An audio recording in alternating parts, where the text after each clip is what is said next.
Welcome to Spiedel's California Minute. I'm your host, Catherine Zidane. This week, we're looking at some of the tricks and traps around filing a final corporate return. Spiedel's federal and California tax update is the best 8-hour update to prepare for tax season. Learn about election year tax bills and proposals, using AI in your tax practice, California legislation passed in 2024, conformity issues, and more. Get registered for a live seminar or webinar session at caltax.com.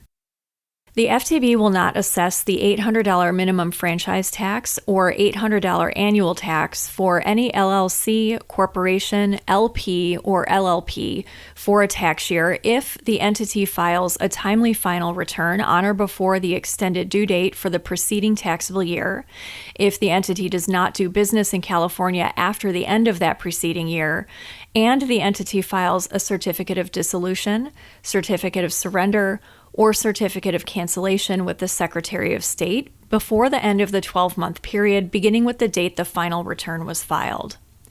You can check the status of an entity by going to the Secretary of State's BizFile page and searching either by name or EIN. If the status is listed as active, suspended, or forfeited, the entity has not been legally terminated. If your client filed a timely return but did not check the box as a final return, send the FTB a letter stating the entity did not conduct any business after the last day of the preceding taxable year, and attach a copy of the certificate of dissolution, surrender, or cancellation showing the date the Secretary of State granted the dissolution, surrender, or cancellation, and that it was done within 12 months of the filing date of the timely final tax return.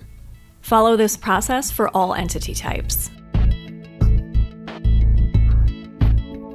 Active C corporations that receive investment income in a year subsequent to filing a final return with the FTB, but before they dissolve with the Secretary of State, have to file another Form 100 or Form 100S for the year the investment income was received. These corporations are required to file as an income taxpayer, not a franchise taxpayer. This means they will not be subject to the $800 minimum franchise tax. They'll only be subject to the 8.84% tax on the interest income. You can use either the old California corporation number or leave that field blank on Form 100 or Form 100S.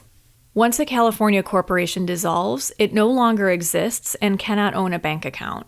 So if a C corporation dissolved and then received interest income, one of the shareholders or some other designee as a part of the dissolution process should distribute the funds in the bank account as part of the liquidation process.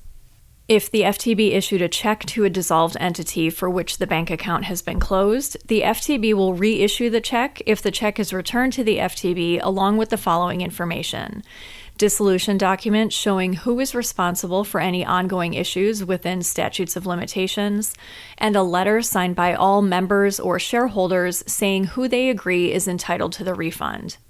Once all the documents and the check are received, the FTB will reprocess a refund in the individual's name listed either on the dissolution documents or in the letter naming another person to receive the refund.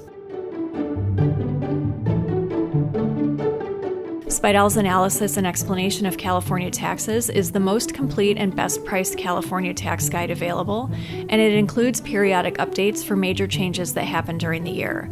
You can pre-order a print or online version of the 2025 edition at caltax.com under Publications. That's all for this week. Join us next time for another episode of Spiedel's California Minute.